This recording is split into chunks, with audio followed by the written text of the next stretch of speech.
Assalamualaikum warahmatullahi wabarakatuh. Nan terhormat urang awak, urang Tiaka sadonyo di mana saja berada, baik di Tiaka maupun di perantauan.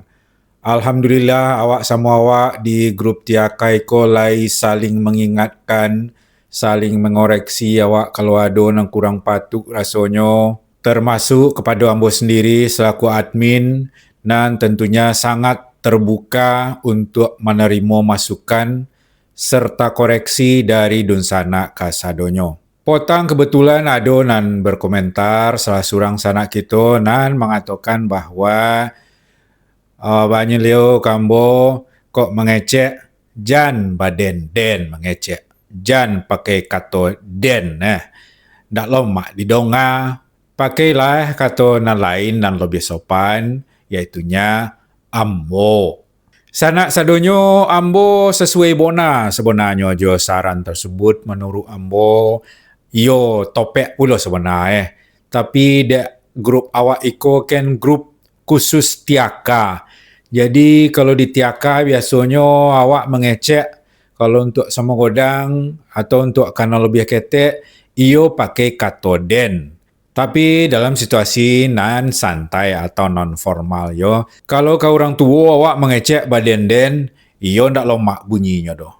Tapi ada ambo mengecek salamu iko pakai kata den, bukan pakai kata lain serupa ambo atau awak yo. Ya dia itu cako, dia awak grup Tiaka, awak terbiasa mengecek seromen itu menyebut diri sendiri sebagai den ya. Kata lain serupa ambo cako, iyo merupakan katonan lebih sopan dari sisi bahasa Minang nan standar, tapi di Tiaka sendiri kata ambo ko ndak banyak tak pakai bona dalam percakapan sehari-hari. Tapi di ambo mengecek di grup iko kan dalam suasana keakraban, ndak formal-formal bona doh, dan karono khusus untuk orang Tiaka aja, makonyo ambo pakai kata den yo, tapi niat ndak ada untuk kurang ajar dan sanak sadonyo ko ndak ada niat untuk indak sopan, untuk kurang ajar, untuk kurang menghargai orang lain. InsyaAllah ndak ada niatan serupa itu deh.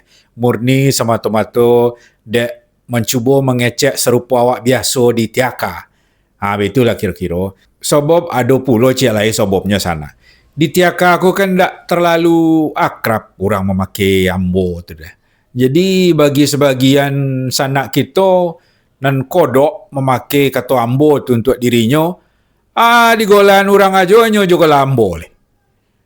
Kok si nama je buko tu bertambah je kata ambo je belakang. Kok si hen namanya buko apa nama saya hen ambo dan takut pula sanak kok kodok pun ada ambo-ambo beko lokek pulo gola si afambo beko yo jan pulu anda nya le jan lokek pulo gola baru keren go si ama tu si afambo itu pulo beko dek kodok ambo kita ko mengecek jadi itulah sebabnya sana agak jarang awak memakai kata ambo, jadi kodok memakai kata den saja.